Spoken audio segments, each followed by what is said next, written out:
बाप की खिदमत और माँ की खिदमत सबके हिस्से में नहीं आती। ये रब जिसे महबूब रखता है उसे ये मौके अता करता है। खुश नसीब है जिसे बूढ़ा बाप मिले और वो नौकरी करे। खुश किस्मत है जिसको बीमार माँ मिले और वो नौकरी करे। नबी पाक सल्लल्लाहु ताला अलैहि वसल्लम ने माँ बाप के लिए फरमाया, हुमा जन्नतुका व नारुक, यही तेरी जन्नत है और यही तेरे लिए जहन्नम है। अगर ये राजी हो गए तो तेरे लिए जन्नत है, नाराज हो गए तो चाहे तू 100 पीर के मज़ार पे हाजिरी दे आ, लेकिन जब तक अब्बा राजी नहीं उतनी देर तक अल्लाह राजी। ये हदीस पाक है, हुजूर ने फरमाया जिसके वालिद राजी उसका अल्लाह राजी, और जिसका बाप नाराज उसका अल्लाह।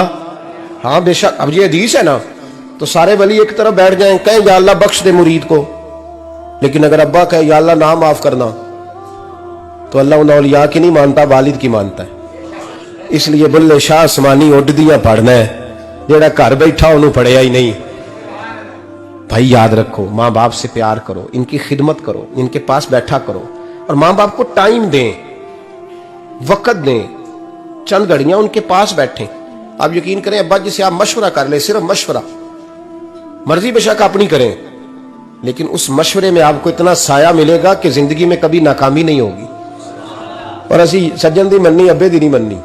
तो फट्टे पे जो नलायक हमारी तरह का बैठा है उससे मशवरा लेना है, वालिद से नहीं लेना। बाप के पास बैठे, उससे मशवरा लें। मेरे अब्बा जी किसान थे, मैंने अपनी जिंदगी में ढेरों चीजें अपने बाप से सीखी हैं, दर्जनों चीजें सीखी हैं। मेरे वालिद बड़े खुददार थे, मिजाज में अजीब सी खुददारी थी। कोई बंदा कभी हाल पूछ लेता था ना कि हालात किस तरह के हैं, तो फरमाते थे भाई अगर बताना हुआ तो अपने अल्लाह को बताऊंगा। अल्हम्दुलिल्लाह बड़ा फजल है, मैंने उनके हाथों पे हमेशा छाले देखे, हमेशा छाले, लेकिन उनका हाथ कभी किसी दुनियादार के सामने फैलता हुआ नहीं देखा। लोग मुझे कहते हैं आप किस पीर साहब के साहबजादे हैं, तो मैं कहता हूं मैं उस पीर का साहबजादा हूं जिसने मेहनत करके हलाल की कमाई खाई सारी जिंदगी। ये लोग पीर नहीं होते, ये मुर्शिद नहीं होते, और मैंने दर्जनों चीजें सीखी उनसे। तो सीखने तो बैठ, तुझे हजारों चीजें मिलेंगी। भाई अपनी जिंदगी में माँ बाप की तरफ देखो, सबसे जरूरी काम है इन्हें वक्त दो। मैं कभी जलसे से देर से आता था ना, अब तो जाता नहीं ज्यादा जगहों पे, कोशिश करता हूं कि चलो माहौल के मुताबिक, थोड़ा खुश्क आदमी हूं तो हर जगह सेट नहीं हो पाता, इसलिए कम जाता हूं। तो कभी रात को आते थे ना देर से, मेरी अम्मा जी शुगर की मरीज थी, तो मैं छोटे भाई को फोन करता था कि अम्मा जी सो गए, कहने सो गए। मैं कहता था कि तू ना इस तरह कर, नीचे आ जा, 2 बज गए, वो शुगर की मरीज है, आंख खुल जाए ना तो दोबारा लगती नहीं बुजुर्गों की, तो तू दरवाजा खोल दे, अंदर दस्तक दी तो दिक्कत होगी। तो मैं जूते उतार के अंदर दाखिल होता था, तो पहला कदम रखता था तो मेरी अम्मा बोल पड़ती थी, पुत्र आ गए, आ गए। ओ भाई तू इस दर्द को समझना, कोई तुझे मिलेगा, कोई मिलेगा तुझे ऐसा। अब मैं दूर दराज भी चला जाता हूँ, उनकी जिंदगी में नहीं जा पाया, मैं तुझे हमने नहीं जाना, घर में रहना है। इस कैफ को समझ ले, इस दौलत के करीब हो जा। हजरत अबू हुरैरा रदी अल्लाह ताला अन्हु फरमाते हैं, मेरी अम्मा बूढ़ी थी, मैं उनकी खिदमत करता था। बाप की खिदमत और माँ की खिदमत सबके हिस्से में नहीं आती। ये रब जिसे महबूब रखता है उसे ये मौके अता करता है। खुश नसीब है जिसे बूढ़ा बाप मिले और वो नौकरी करे। खुश किस्मत है जिसको बीमार माँ मिले और वो नौकरी करे। हजरत अबू हुरैरा फरमाते हैं, मेरी अम्मा बूढ़ी थी तो उनका मैदा कमजोर हो गया था, तो मैं उठा के पखाना पेशाब करता था तो कई दफा मेरे ऊपर कर देती थी। ये हजरत इब्न जौजी अलैहि रहमान ने इसको लिखा है। फरमाते मेरे दिल में ख्याल आता था कि मैं बड़ा खिदमत गुजार हूं अपनी माँ का। एक दिन मैं हजरत उमर के पास बैठा था उनके दौरे खिलाफत में, तो एक शख्स आ गया। उस शख्स ने आकर के कहा कि हजरत उमर से हुजूर एक मसला पूछना है। फरमाया पूछो। वो कहने लगा, हुजूर मेरी अम्मा बूढ़ी हो गई है, बीमार रहती है, मरीजा है, मुझे आवाज देती है बेटे पेशाब आया है, आवाज देती है, तो मैं अम्मा को उठाता हूं। अभी मैं बैतुल खिला तक, वॉशरूम तक जाता नहीं कि मेरी अम्मा मेरे ऊपर पेशाब कर देती है। हजरत उमर से कहने लगा, हुजूर बचपन में मैं अम्मा पे पेशाब करता था, अब अम्मा मेरे ऊपर कर देती है, तो हक अदा हो गया ना। हजरत अबू हुरैरा कहते हैं, जब उसने सवाल पूछा तो मेरे भी कान खड़े हो गए।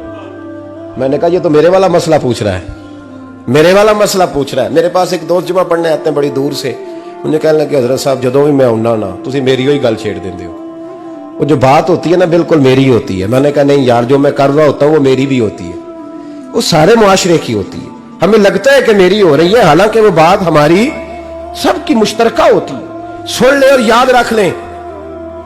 حضرت ابو ہریرہ فرماتے میرے کان کھڑے ہو گئے. میں نے کہا اس نے تو میری بات پوچھنی شروع کر دی. حضرت فاروق اعظم سے کہنے لگا حضور بچپن میں اماں پہ پیشاب کرتا تھا, وہ میرے اوپر کر دیتی ہے تو حق ادا ہو گیا؟ حضرت عمر کہنے لگے نہیں کوئی نہیں ہوا. اس نے کہا حضور مجھے سمجھائیں, وہ سارے کام جو میں اماں کے ساتھ کرتا تھا اماں میرے ساتھ کرتی ہے تو کیوں نہیں ہوا؟ حضرت عمر کہنے لگے بھائی پیشاب تو بھی اماں پہ کرتا تھا اور اماں بھی تیرے اوپر کرتی ہے, پر تیری اور تیری ماں کی سوچ میں بڑا فرق ہے. اس نے کہا حضور کس طرح؟ تو کیا جواب ہے سیدنا فاروق اعظم کا, لو کان نبی بعد لکان عمر ابن خطاب. کیا جواب ہے؟ حضرت عمر فرمانے لگے تیری اور تیری ماں کی سوچ میں بڑا فرق ہے. کہا حضور کس طرح؟ فرمایا جب تیری اماں تیرے اوپر پیشاب کرتی ہے نا تو دعا کرتا ہے کہ یا اللہ بوڑھی ہو گئی ہے اسے پردہ دے دے, اور جب تو اپنی اماں پہ پیشاب کرتا تھا تو وہ دعا کرتی تھی یا اللہ میرے لال کو لمبی زندگی عطا فرما. فرمایا یہ تیرا اور اس کا فرق ہے, تو پردے کی دعائیں.